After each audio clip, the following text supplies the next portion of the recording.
Según dice la tradición, Alejandro Magno construyó la ciudad de Alejandría después de tener un sueño revelador donde el dios carnero Amón le abrazó y le pidió que construyera dicha ciudad.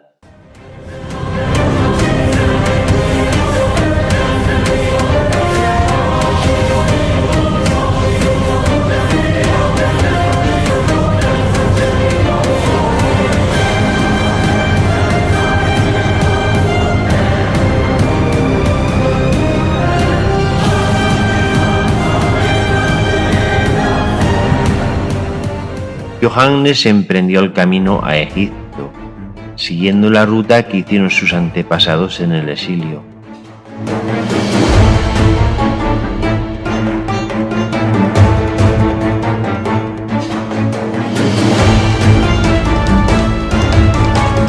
Después de la muerte de Ananías, un sentimiento de miedo y de impotencia se había apoderado de él. Todo su pueblo esperaba que él les guiara y les revelara su destino, pero Johannes se consideraba inmaduro e ignorante para llevar a cabo semejante misión. El reto para él era aprender en otras latitudes, de otras gentes y de otras culturas diferentes a la que conocía. Pasaron 6 meses hasta llegar a Alejandría. Durante ese tiempo visitó a curanderos, profetas y sacerdotes de diferentes creencias y nacionalidades que estaban próximas a Judea. Observó que, al igual que los rabinos judíos, estos también estaban sujetos a dogmas, tradiciones y fanatismos del pasado. Ananías había sido un ser adelantado a su tiempo, y éste le había hablado de otros mundos inmateriales, de entidades divinas que sólo los iniciados podían alcanzar a comprender. En Alejandría la comunidad mandea era numerosa, puesto que aquella ciudad era rica y requería de orfebres que trabajaran el oro y las joyas, y los mandeos eran unos maestros en estas artes. Como nazoreo era preceptivo no cortarse el pelo, pues la tradición de su tribu afirmaba que el pelo largo y sobre todo en forma de tirabuzones atraía la energía, la sabiduría y el conocimiento de lo alto. Se rumorea que existe un hebreo con fuerza desmesurada. Soy un nazareno. Todos reconocían a Sansón y eran conscientes que cuando perdió su pelo, perdió su fuerza y su sabiduría le abandonó. La ciudad de Alejandría era enorme y en ella estaba asentada la gran biblioteca que era reconocida por todo el mundo. Johannes la visitó en numerosas ocasiones, ya que había ido a aprender, y ese lugar, junto a la gran ciudad, le brindaba todas las oportunidades de instruirse. Gente de todas las razas, de todos los colores y de todas las formas y culturas circulaban por sus avenidas. Aquello resultaba ser una locura. Johannes había vivido durante 18 años en las montañas de Judea y sus escasas salidas las había hecho a Jerusalén.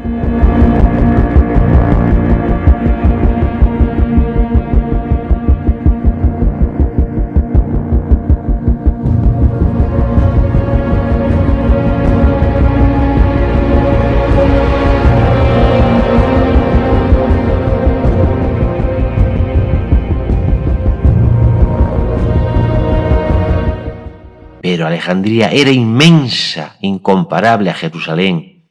En uno de los barrios de la ciudad vivía la familia de Efraín, que era una familia numerosa. El anciano orfebre seguía piadosamente las costumbres mandeas y celebraba junto a otros vecinos de la comunidad que profesaban su propia fe, reuniones y ceremonias sagradas. Efraín se llenó de alegría al recibir al joven profeta. Era un honor recibir al Rey de la Luz en su humilde casa. Para los mandeos, recibir a un profeta de Dios era subir de categoría y de reputación. Sé bienvenido, Johannes. Es un honor para la familia y para mí recibirte en nuestra casa. Espero que podamos servirte como un profeta de Dios requiere. Gracias, Efraín. El honor es mío. No vengo en calidad de maestro, sino de estudiante, y en todo caso como un hermano más. Os ruego no alteréis vuestra vida y vuestras costumbres por mi presencia. Se me ha educado en la austeridad. Como poco, mis vestidos son toscos y requiero de muy pocas atenciones. Efraín le condujo a la estancia principal de la casa y le mostró a su esposa y sus 6 hijos, 2 varones y 4 bellas jóvenes, que le mostraron su mejor sonrisa. Luego le mostró su habitación, amplia, limpia y recién pintada. No, Efraín, yo no puedo aceptarla. Durante toda mi vida he vivido en cuevas y guaridas de tela. Hojas y helechos rellenaban mi colchón y la luz de las estrellas alumbraban las noches. Sé que esta es tu habitación y la de tu esposa, y yo no podría vivir sabiendo que has renunciado a ella por amor y para proporcionarme una mayor comodidad. Te has ganado el derecho al descanso y a la placidez de la ancianidad. Yo no puedo aceptar tu ofrecimiento. Era tal la fuerza de la palabra del profeta que el anciano orfebre no pudo insistir. Finalmente, Johannes ocupó una pequeña estancia junto a la chimenea. Al fin, él había ido a estudiar y su estancia en el hogar iba a ser muy breve. Efraín, siempre he oído decir que en Alejandría existen las mejores escuelas de magia del imperio. ¿Es cierto? Existen tantos magos como estafadores, canallas y ladrones. ¿Qué significan tus palabras? Pues que esa magia no es sino trucos, engaños y maniobras para atrapar al incauto. Causan sensación al forastero, pero aquí nos conocemos todos y sabemos de sus engaños. Son hábiles con las manos y las palabras. Embaucan y crean ilusiones irreales en los que les observan, y algunos se han hecho muy ricos y poderosos con ello. En Alejandría tienes 2 escuelas, la de los filósofos y los sabios que frecuentan la biblioteca. Estos viven en silencio, sin realizar espectáculos ante la gente, y la de los magos engañadores que viven de la mentira. Mi consejo es que visites y aprendas de ambas. También quiero aprender de los médicos y los astrónomos que en igual medida gozan de una gran reputación. Efectivamente, Johannes. En este país conviven los sabios y los ignorantes. Los sabios dudan de todo y los ignorantes se creen que lo saben todo y levantan la voz para adoctrinar a los incautos. Yo te mostraré ambos mundos. Ananías estaba emparentado con mi familia. Él estuvo viviendo con nosotros unos cuantos años. Era un ser especial y él me mostró el engaño y la mentira de los magos y empleó todo su tiempo en el estudio de los pergaminos, rollos y libros de la biblioteca. Él investigó y descubrió la historia de nuestro pueblo. Hablaba muchas lenguas y su reputación como hombre sabio y virtuoso todavía circula entre los eruditos de la biblioteca.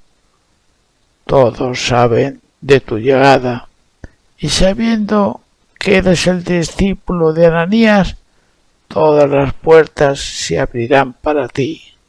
Gracias, Efraín. Espero no defraudar su memoria. Johannes estableció un protocolo de estudio muy bien estructurado.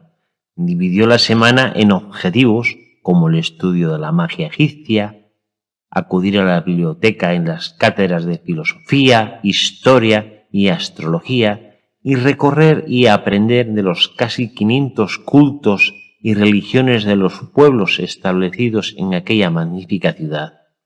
La escuela de magia de Petronio tenía una enorme reputación. Se hablaba de que los magos de dicha escuela podían incluso resucitar muertos. Fue esta la primera toma de contacto del joven profeta con la magia. Existían diversos grados de dificultad. El primer nivel consistía en la desaparición de pequeños objetos con las manos. Johannes no podía concebir tal facultad. El mago atraía la atención y las miradas de los alumnos hacia una mano, mientras operaba en forma habilidosa con la otra. Parecía un milagro, pero Johannes no cayó en la trampa y enseguida comprendió que la clave estaba en el manejo de los dedos y la capacidad de adherir las monedas a los pliegues de la palma de la mano. En los días sucesivos, el nivel de dificultad aumentaba y los magos se valían de pequeños altares o mesas con dobles fondos. Esta presentación iba acompañada de invocaciones a los diversos dioses. Se empleaban conjuros o palabras extrañas. Todo formaba parte de una obra de teatro para desviar la atención del público. La clave definitivamente era jugar con la credibilidad de los asistentes. Johannes asistió a la conversión de agua en vino.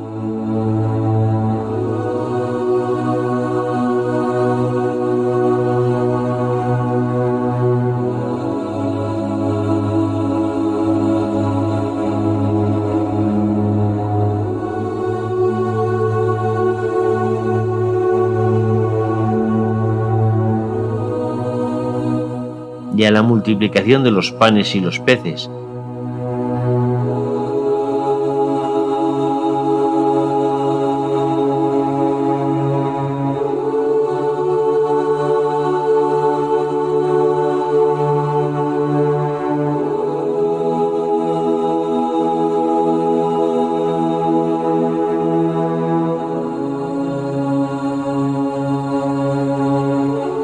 Incluso a la clásica desaparición de personas contorsionistas que se plegaban de forma inverosímil entre cortinas o pequeñas mesas. Todas estas habilidades eran fruto del ingenio, el teatro y la seducción. No se sentían en el corazón, sino en la cabeza. Johannes recordaba a su venerable maestro. Él no empleaba truco alguno cuando podía ver en su mente lo que ocurría a cientos de kilómetros de distancia, o adivinaba el futuro sin ninguna dificultad y sin realizar espasmos o espectáculo alguno. En numerosas ocasiones, Ananías visitó al joven en su propio sueño y al día siguiente se lo evidenciaba. Johannes no tardó en comprender que aquellas habilidades teñidas de engaño no le seducían, entre otras cosas porque a dichos espectáculos asistían personas zafias, cortas de mente y banales. En los escalones más bajos de estas artes aparecían los videntes, que utilizaban hechizos e invocaciones a los dioses y a los arcontes para influir sobre la voluntad de las personas y para enviar dolor y muerte por encargo. Algunos utilizaban filtros y pócimas para quitarte el mal de ojo o librarte de las maldiciones. Otros pretendían sanar invocando el propio Esculapio, y eran numerosas las personas las que mediante una suma de dinero te asignaban un ángel protector o te protegían con amuletos y talismanes en la batalla o ante el riesgo. En esta misma escala, pero revestidos de una cierta dignidad, aparecían numerosos sacerdotes de los diferentes cultos y credos que existían, que mediante la entrega de una prenda enviaban a Dios con sus oraciones la súplica de los enfermos o desvalidos.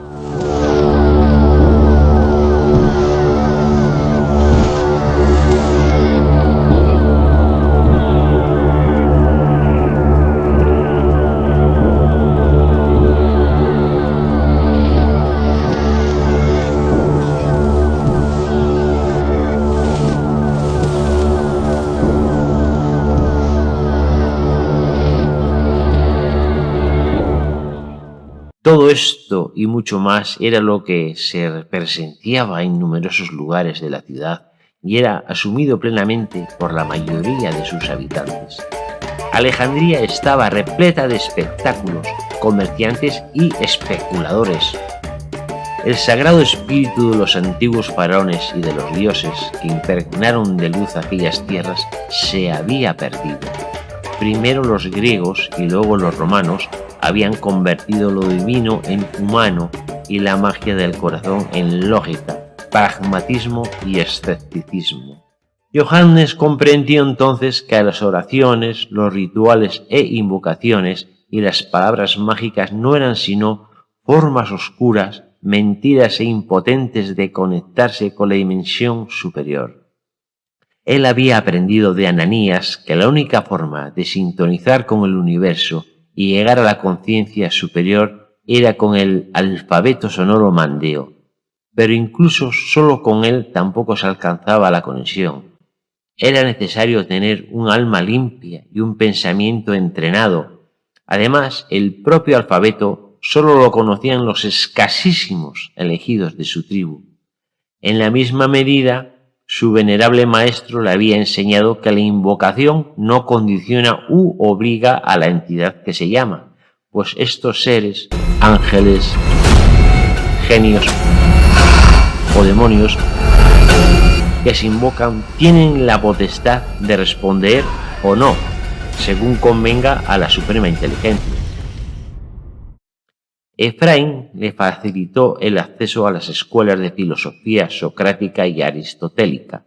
Johannes tuvo que tener una paciencia sin límites para escuchar cuanto allí se debatía. Comprobó finalmente que aquellos personajes, algo engreídos, divulgaban constantemente teorías y postulados inciertos relacionados con el alma, la mente y la voluntad. Sus largas y extendidas exposiciones lo complicaban todo, y después de escuchar al maestro de turno, Johannes terminaba más confuso que cuando comenzó a escucharle. Por otra parte, las diversas corrientes filosóficas estaban enfrentadas, y sus maestros o filósofos discutían acaloradamente, desprestigiándose mutuamente. Era patético comprobar que aquellos supuestos sabios debatían sobre el debate mismo, sobre el método y sobre las formas de enfrentar las cuestiones. Resultaba perturbador ver cómo se olvidaban con frecuencia de la esencia. La razón y el debate ocupaban todo el tiempo.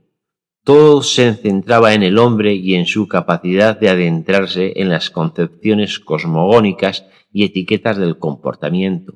En las escuelas filosóficas de aquel tiempo, el amor, la piedad y las emociones no se contemplaban, no eran elementos esenciales.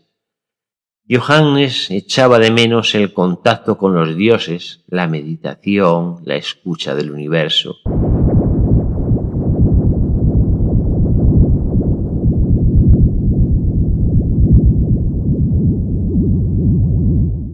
En definitiva, vio como todos sus exponentes eran unos parlanchines donde los egos se disparaban y eran los protagonistas. El templo dedicado a Osiris, contiguo a la biblioteca, ya no era sino un pálido reflejo de la grandeza de los templos de las primeras dinastías. El lenguaje antiguo jeroglífica ya no se empleaba. Nadie la recordaba. Ahora el lenguaje era el demótico, una mezcla de ciertos caracteres antiguos egipcios con letras griegas y además el latín era el idioma oficial.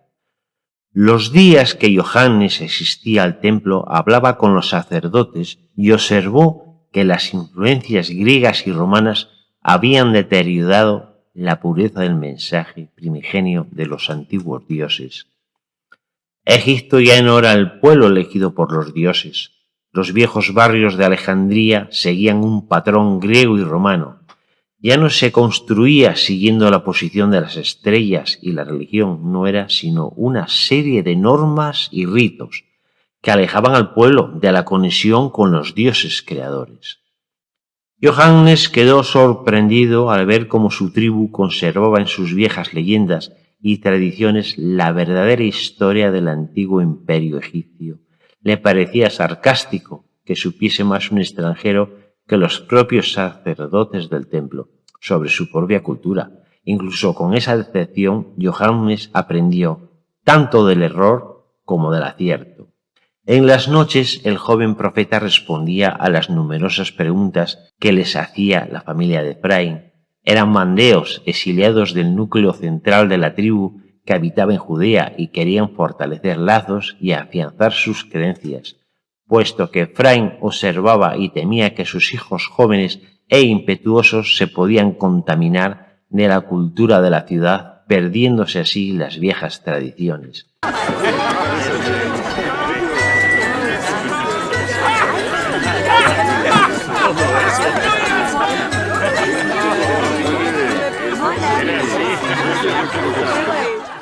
Las hijas de Efraín ya tenían la edad de ser esposadas y miraban al joven profeta con ojos de asombro y admiración. Para Efraín, tener a Johannes como yerno sería el mayor de los privilegios. Además, el joven tenía que regresar a su tierra para recibir el mandato rabínico que le convertiría en sacerdote, y ningún mandeo podía realizar tal ministerio sin haberse casado. Efraín, en algunas ocasiones, le había solicitado a Johannes que escogiera a alguna de sus hijas como esposa, pero éste, con gran amabilidad, le decía repetidamente: todo llegará a su tiempo. En cualquier caso, Anjar, la hija menor de Efraín, era realmente preciosa, y su mirada a veces resonaba en el célibe corazón del profeta. Uno de los campos donde Johannes destacó y aprendió fue en el de la medicina. Efraín, sabiendo de las habilidades curativas del joven, solicitó a Cicero, médico de la familia, que le enseñara a Johannes. Cicero era un viejo médico de origen griego. Era parco en palabras, pero eficacísimo para diagnosticar enfermedades. Conocía de memoria los viejos remedios egipcios, griegos y romanos y gozaba de una buena reputación. Este asistía por un igual a ricos como a pobres y su actividad estaba regida por una ética sobria pero impecable. A Cicero el dinero hacía mucho tiempo que le había dejado de motivar, pero no así el conocimiento. Aprendió de los caldeos, un peculiar sistema de ciclos de recolecta de plantas que posteriormente mezclaba y enmaceraba para después aplicarlas a los enfermos. Además, utilizaba la guía de remedios basados en las fuentes caldeas y babilónicas sobre la astrología y la salud, usando como guía el calendario lunar para aplicar sus remedios. Pero cuando contemplo las espirales circulares de las estrellas, dejo de pisar el suelo con mis pies y me siento con el propio Zeus, y tomo mi ración de ambrosía, el manjar de los dioses. Claudio Ptolomeo.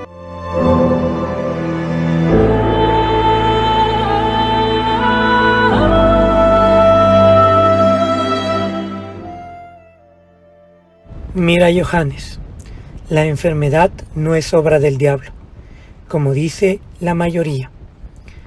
La enfermedad está en el alma del hombre, en lo que piensa, lo que come y lo que hace.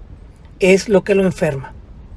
Comer, beber y vivir con excesos o contravenir las leyes naturales es lo que le produce la enfermedad. Casi todas las enfermedades se curan simplemente cambiando los hábitos. Pero verás que nadie quiere cambiar sus costumbres o renunciar a determinadas conductas malsanas. El enfermo, sea físico o mental, acudirá a ti para que le des un remedio, le hagas un conjuro que acabe con su mal, y de nada te servirá explicarle cuál es la causa real de su enfermedad, pues nadie quiere cambiar. Otros solicitarán de ti que expulses al diablo o al mal del ojo de su interior, pero esas prácticas son de hechiceros y nigromantes. Nunca juegues a ser mago, Emplea la razón y el conocimiento. Aparta la magia para los supersticiosos y los ignorantes. Todo mal tiene una causa. Usa el discernimiento y la lógica. Estudia el cuerpo humano. Vive con las leyes naturales, pues ellas son las que realmente curan. Johannes acompañó a Cicero durante 2 años y adquirió una gran sabiduría, y las pocas jornadas de las que disponía las empleaba en la lectura de los viejos textos de la biblioteca de Alejandría. Aprendió de los sabios y terminó hablando, además de su idioma materno, el arameo, el griego y el latín. Fue el día de su cumpleaños cuando ocurrió. Johannes no podía dormir. El joven profeta, como cada noche, se había asomado a las estrellas. Frente a él estaba la constelación del cazador, Orión.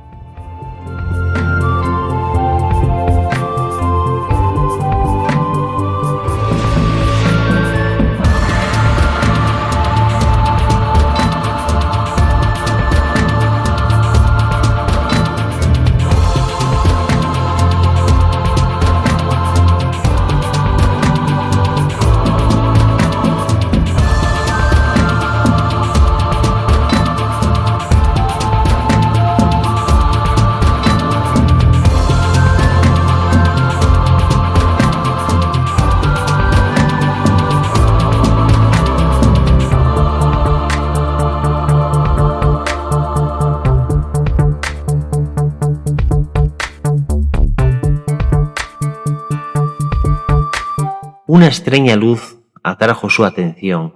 Esta emergía de la vaina de la espada y a la vez que se aproximaba vertiginosamente, se iba haciendo más grande. La luz le cegó y vio frente a él la imagen impetuosa del dios Atún.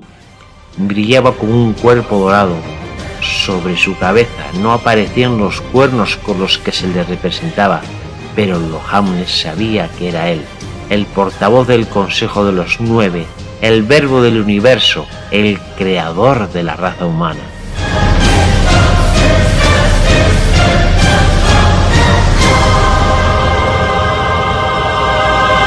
Vuelve a casa.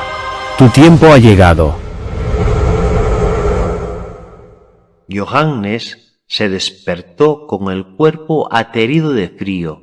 No sabía cuánto tiempo había pasado. Tampoco estaba seguro si la experiencia lo había soñado o era real. Efraín, ha llegado el tiempo de mi retorno. Debo partir a mi tierra. Deseo solicitar tu permiso para desposarme con tu hija Anjar. Fija la dote que debo entregarte. Efraín no podía articular palabra. Aquella revelación espontánea parecía más una agresión que un ruego. Por otra parte, Johannes nunca le había anticipado su intención de tomar a su hija como esposa. Era el patriarca de la familia quien concedía la entrega de su hija al pretendiente, después de que los padres del novio consintieran a su vez, pero el joven profeta no tenía padres, y Ananías, que durante muchos años hizo de padre, ya había partido. Hija, Johannes te ha reclamado como esposa.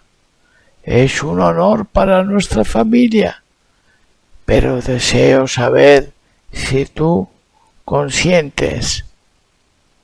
Anjar era una mujer callada y humilde. Había sido educada para ocupar su puesto tras el hombre. En la cultura mandea, una mujer que llegaba a los 16 años sin casarse era una persona fracasada que no adquiría rango de respeto y aceptación por la tribu. Sí, padre, Joan será un gran esposo. No sé si podré estar a la altura de un hombre de Dios. Hija mía, tú hablas con la mirada. Sabes amar con tu sonrisa y eres elocuente con tus silencios.